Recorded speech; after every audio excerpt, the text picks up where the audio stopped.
Con ustedes el señor Héctor Lavoe. Yo soy el cantante.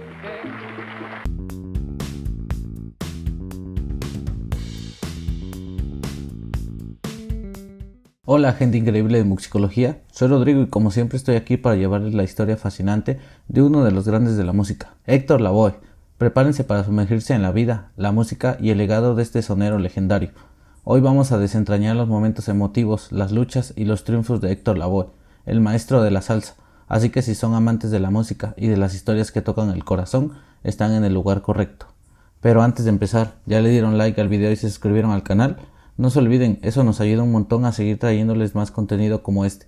Sin más preámbulos, vamos a sumergirnos en la historia de Héctor Lavoe. Nació en el seno de una familia humilde con el nombre de Héctor Juan Pérez Martínez el 30 de septiembre de 1946 en el barrio de Machuelo Abajo de la cantera de Ponce, Puerto Rico. Fue uno de los 8 hijos de Francisca Martínez, Panchita y Luis Pérez Lucho. A los 3 años de edad perdió a su madre. Sería el primero de muchos golpes emocionales en la vida del cantante. Su padre, quien tocaba la guitarra con tríos y orquestas locales, dio instrucción musical a su hijo. Le matriculó en la escuela de música Juan Morelos Campos, donde interpretó la canción Campanitas de Cristal. Su padre tenía el sueño de ver a Héctor convertido en un gran saxofonista. Aunque Héctor aprendió los fundamentos de la música, pronto perdió el interés en dicho instrumento. Sentía que lo suyo era el canto. Héctor tenía el sueño de cantar en Nueva York, con el fin de hacer fama y fortuna. Su padre estaba totalmente en contra de la idea, ya que el hermano mayor de Héctor, que había migrado a esa ciudad, había muerto en un accidente. A pesar de la negativa de su padre, Héctor partió a Nueva York, a la que arribó el 3 de mayo de 1963, a la edad de 16 años, donde fue a vivir con su hermana mayor, Priscila. Su primera impresión de la ciudad, la cual consideraba que debía de ser un lugar espléndido en la tierra, fue decepcionante, al ver descuidados y llenos de basura los edificios y las calles de los barrios latinos. Después comentaría: a los 14 años sentía que no estaba haciendo algo con mi vida. Dejé la escuela, pues siempre estaba metido en líos, y a los 16 años decidí venir a Nueva York a hacerme de mucho dinero. Consiguió empleos como pintor, limpiavidrios, maletero, mensajero, mesero y conserje, por mencionar algunos, hasta que un día se reencontró con su amigo de la infancia, Roberto García, quien lo empezó a llevar a los soneros de baile y clubes de música latina del barrio latino, el Bronx y el Bajo Manhattan. Desde sus inicios en la música, Héctor Lavoe grabó un total de 11 discos junto con Willie Colón, incluyendo los 2 últimos álbumes, The Good, The Bad and The Ugly de 1975 y Vigilante de 1983. Willie Colón comentaría en una entrevista cómo conoció a Héctor. Cuando me ofrecieron a grabar para el sello Fania, no lo creí. Cuando conocí a Johnny Pacheco, lo primero que me dijo fue: hay que buscarte un cantante. Yo en ese momento tocaba en el club de la Legión Americana en la 162 y Prospect Avenue, en el piso de arriba, en el Ponce Social Club. Tocaba otra orquesta, The New York Jokers. Ellos tenían un cantante jovencito, guincho, feo y flaco. Se llamaba Héctor Juan Pérez Martínez. Fui con Pacheco a ofrecerle que grabara con nosotros ese primer disco. Para mí era duro, porque mi cantante llevaba años conmigo. Lo peor fue que Héctor me contestó bien guapetón: yo no quiero grabar con ustedes, man. Ustedes están bien flojos. ¿Por qué se negó? Con el tiempo me dijo, despechado, que fue porque en aquel momento no le había ofrecido entrar a la orquesta, solo grabar. Héctor y yo entendimos que nuestra unión era algo necesario y natural. En el verano de 1967 salió al mercado su primer trabajo discográfico, llamado El Malo, en donde Héctor, quien ya era conocido como Lavoe, aparece como vocalista líder cantando los temas Boriquen, El Malo, Chonky y Quimbombo. Al año siguiente, en 1968, se publicaría The Hustler, el segundo álbum de Lavoe al lado de Colón. Para aquel entonces, Héctor no cantaba en inglés, por lo que se convirtió en un vínculo de la orquesta de Colón con lo caribeño. El trombonista decidió aprovechar el potencial que brindaba el cantante para destacarse definitivamente hacia la música latina afrontianilla. Durante ese año, 1968, Lavoe inició una relación sentimental con Carmen Castro, quien quedó embarazada, pero se negó a casarse con él porque lo consideraba mujeriego. El primer hijo de Héctor, José Alberto Pérez, nació el 30 de octubre de 1968. En el bautizo de José, Héctor recibió una llamada telefónica informándole que Nilda Pucci Román, con quien tenía una relación, estaba embarazada. El segundo hijo de Héctor Lavoe Héctor Jr. nació el 25 de septiembre de 1969. Después de esto, la pareja se casó y, como resultado de una petición de su esposa, Héctor se mantuvo alejado de su primer hijo y la madre de este. El primer concierto de Lavoe con la Fania All Star se dio en el Red Garden Club, del cual se editaron los volúmenes Live at the Red Garden Volumen 1 en 1968 y Live at the Red Garden Volumen 2 en 1969. En 1969 se lanzó el álbum Guisando, el primer disco en donde Lavoe comparte créditos con Colón y aparece en la portada. Esta sería la primera vez que el binomio Colón-Lavoe mostraría sonidos más cercanos a la guaracha, el son, la guaraniza y el guaguancó, con fusiones atrevidas e ingeniosas, poniendo un estilo agresivo e irreverente de hacer música. Su éxito era tal que constantemente eran contratados en varios países de Latinoamérica para presentarse ante públicos multitudinarios. Asalto Navideño sería el siguiente álbum de Lavoe y Colón, grabado en la primera semana de diciembre de 1970, con el objetivo de ser lanzado y promovido durante la Navidad de ese año. En 1971 se caracterizó por una serie de presentaciones en donde la voz y el carisma de Lavoe atraían al público, al igual que los trombones de Colón, que se volvieron uno de los instrumentos más típicos de la salsa, algo que funcionó muy bien para este binomio salsero. Sin embargo, Lavoe comenzó a consumir drogas, a llegar tarde a los conciertos y a llevar una vida de excesos que comenzó a hacer mella en su indiscutible talento, por lo que se tuvo que someter a varias rehabilitaciones. Para 1973 se lanzó al mercado Lo Mató, que fue el trabajo culminante de Colón y Lavoe, aun cuando ambos se encontraban en plenitud de sus facultades creativas. Temas como El Día de mi Suerte, Todo tiene su final y Calle Luna, Calle Sol se convirtieron en el tiempo en clásicos musicales de la salsa. Una vez más, Héctor demostraba su voz llena de alma y poesía, demostrando su impecable fraseo y contagioso sentido del humor. Este álbum cuenta la historia de dos jóvenes artistas que estaban más que preparados para conquistar el mundo musical. Para 1974, Willie Colón quería incursionar en el canto y a la vez hacer un alto a los problemas de drogas que sufría Lavoe, que ocasionaban tardanzas en sus presentaciones. En ocasiones no se presentaba. En ese año, Willie comenzó a grabar su primer disco como cantante solista en Nueva York. En un principio, Lavoe se sintió traicionado y no comprendía las razones de la separación, más aún cuando estaban en el cenit de sus carreras. Lavoe dependía mucho de Colón y la retirada de su amigo le causó inseguridades y una sensación de abandono.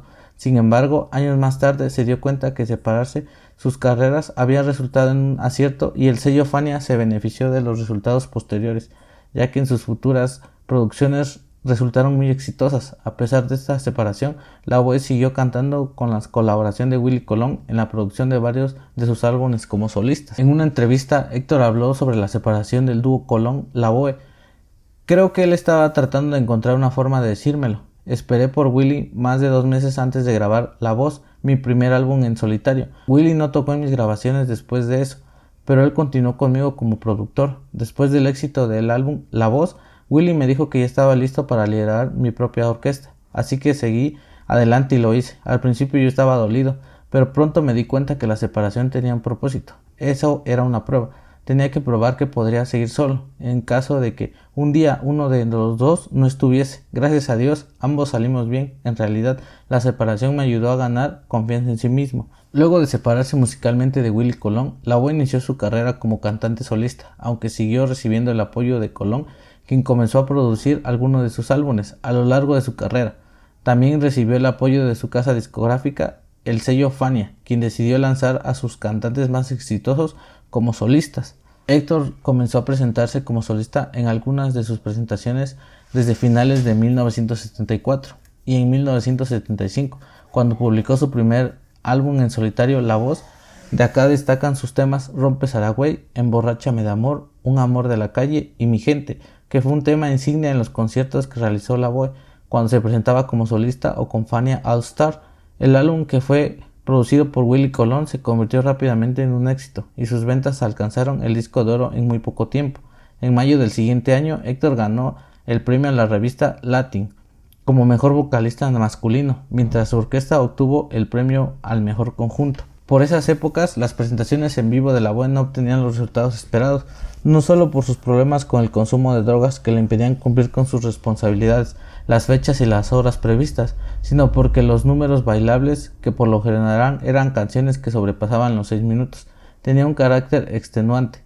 Todo esto causó el desgaste y la sobreexposición del artista. Para 1977, Lavoe sufrió un fuerte ataque de depresión, de lo que lo alejó de los escenarios y lo obligó a cortar una gira y someterse a un tratamiento por su adicción a los estupefacientes. En 1978, Héctor regresó a las emisoras radiales con su nuevo álbum titulado Comedia. El productor fue nuevamente Willy Colón, y en este buscó algo especial para Lavoe con Rubén Blades, quien se encontraba trabajando en una composición para sí mismo, pero ante el pedido de Colón, quien notó que la letra estaba más hecha para lo que hasta en eso entonces era la vida y trayectoria de Lavoe, aceptó cedérsela. El cantante se convirtió en el tema emblema de Lavoe y fue una de las canciones que cantó hasta en sus últimas presentaciones. Un dato curioso fue que en 1984 Johnny Pacheco escribió el tema El Rey de la Puntualidad para un Héctor que acostumbraba a llegar tarde a las presentaciones. Para inicios de 1987 los problemas de Lavoe comenzaron a agravarse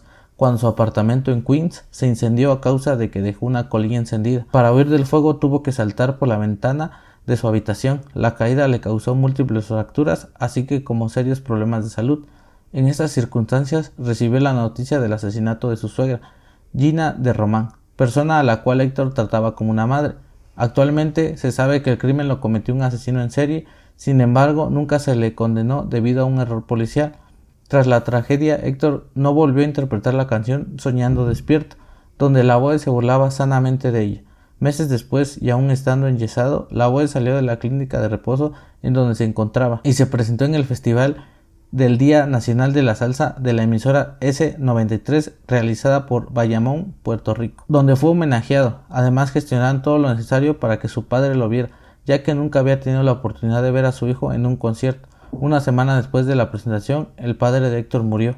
El conjunto de sucesos fue generando un estado depresivo en el diario vivir de Lavoe, pero la tragedia que lo terminaría de arruinar la existencia sería el 7 de mayo de 1987, al enterarse que su hijo menor, Héctor Pérez Jr., había muerto a causa de un disparo accidental que le dio su amigo mientras limpiaba su revólver. Todo esto ocasionó que Lavoe recayera fuertemente en el uso excesivo de las drogas, frustrando su intento de dejarlas para siempre.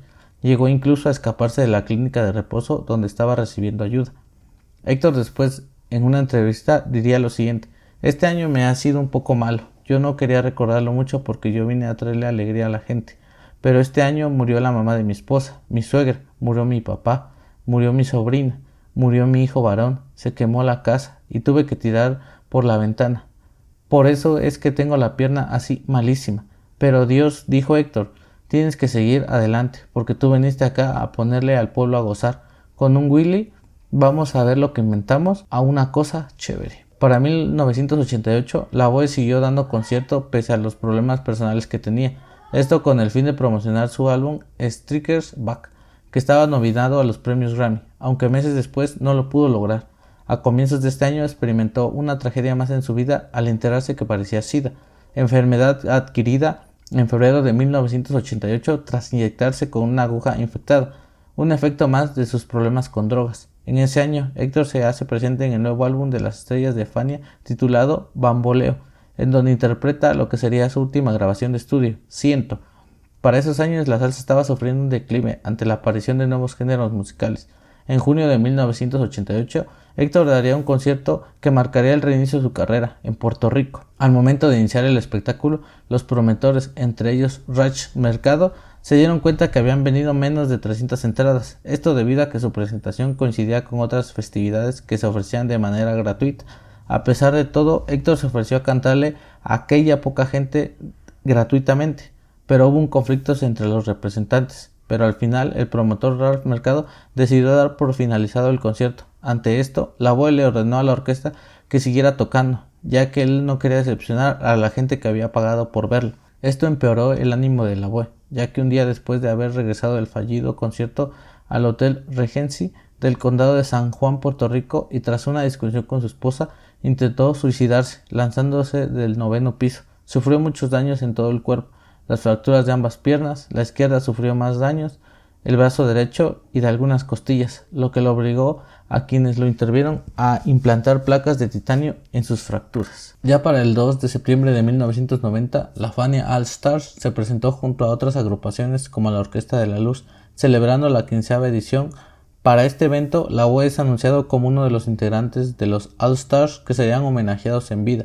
y tocaría esa noche, lo cual no solo avivó la curiosidad del público, sino también una fuerte controversia tras bastidores. Willie Colón, que se suponía que iba a participar esa noche, se retiró del show en actitud de protesta, criticando duramente la decisión de incluir a Héctor en el show, sabiendo que este no estaba en condiciones para subir al escenario esa noche, aunque el propio Lavoe lo había aceptado. Héctor llegó al recinto deportivo, al lado de su esposa, Pucci, y unos familiares. Lo primero que quiso hacer fue vestirse igual que sus compañeros cantantes. Ante esto, Pucci tuvo que pedir ayuda, ya que Héctor no podía hacerlo por sí solo.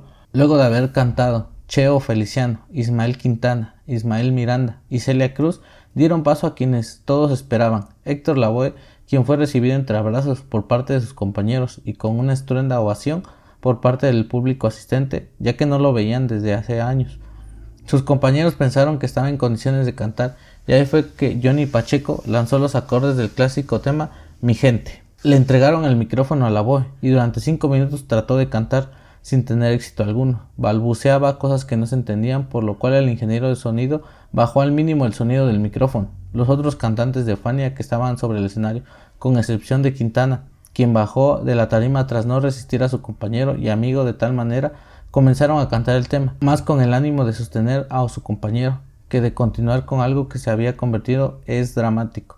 El evento terminó con una apresurada versión de Ponte Duro. Cuando se acabó el concierto, Pacheco tiró el micrófono al piso y se puso a llorar de espaldas al público y de frente a su orquesta. Cheo Feliciano también lloraba y trataba de disimularlo con una sonrisa. Ray Barretto se inclinó sobre sus congas, mientras que Roberto Roena quedó paralizado junto a las suyas. Héctor Zarzuela dejó la trompeta a un lado y se cubrió la cara con un pañuelo. Pucci calmaba a Héctor tras del escenario por no haber podido cantar. Los medios catalogaron esta presentación como la noche que Héctor cantó en silencio. Para 1991, Héctor tuvo un derrame cerebral que le quitó la movilidad de medio rostro y le arrebató definitivamente la capacidad de cantar e incluso de hablar de manera clara, por lo cual quedó impedido de hacer más presentaciones. Lavoe quedó abandonado en una profunda soledad y pobreza debido a que David Lugo había logrado que el mismo Lavoe le firmara un poder en donde le confiaría las ganancias y sus regalías discográficas, aprovechándose de su debilidad mental a causa del estado en que lo mantenía las drogas. Pasó sus últimos años en Nueva York, presentándose frente a gente que tristemente lo veía deteriorarse en la tarima, hasta que falleció a causa de un paro cardíaco el 29 de junio de 1993 en el Memorial Hospital de Queens. Durante 2 días, miles de personas de las comunidades latinas de Nueva York, en particular los puertorriqueños, rindieron homenaje a Lavoe, ofreciéndole sus condolencias. A medida que el ataúd de Lavoe era sacado de la iglesia para ser llevado al coche fúnebre, cientos de fanáticos comenzaron a gritar frases como "Que viva Héctor Lavoe", "Tú eres eterno", "Héctor Lavoe vive", mientras que otros comenzaron a aplaudir y a cantar Plena, música típica de Puerto Rico, o canciones de Lavoe. 9 años después, en junio del 2002, los restos de Lavoe fueron llevados a su ciudad natal, Ponce, Puerto Rico, tal y como él mismo lo pidió. Junto a él descansan los cuerpos de su esposa, Nilda Román, conocida como Pucci, fallecida en el 2002, y su hijo Héctor Pérez Jr. Su característica voz de Héctor era su nasalidad natural, que no fingía al cantar. Otros aspectos era el brillo en su voz y lo limpia que era. No sonaba rasposa ni opaca. Sumado a ella, poseía una gran fuerza para cantar, que le imprimía un carácter fuerte a sus interpretaciones. Existen monumentos levantados en su honor en Ponce, Puerto Rico, donde se le considera hijo ilustre, y en el puerto de Cayo, Perú. Su agitada vida personal y profesional fue llevada al teatro y al cine.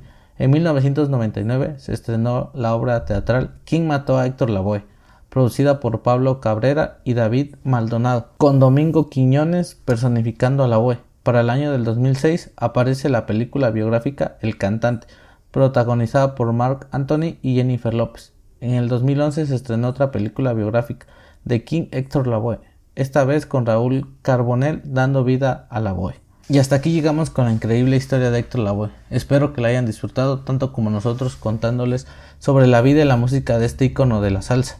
Si les gustó el video, denle un gran like, suscríbanse para no perderse futuras historias de artistas increíbles y no olviden activar la campanita para recibir notificaciones. ¿Qué les pareció la historia de Héctor Lavoe? ¿Tienen algún otro artista que les gustaría explorar en futuros videos? Recuerden que con su apoyo nos impulsan a seguir creando contenido apasionante. Nos vemos en el próximo video y como siempre, gracias por ser parte de esta comunidad en Muxicología. Hasta la próxima, amantes de la buena música.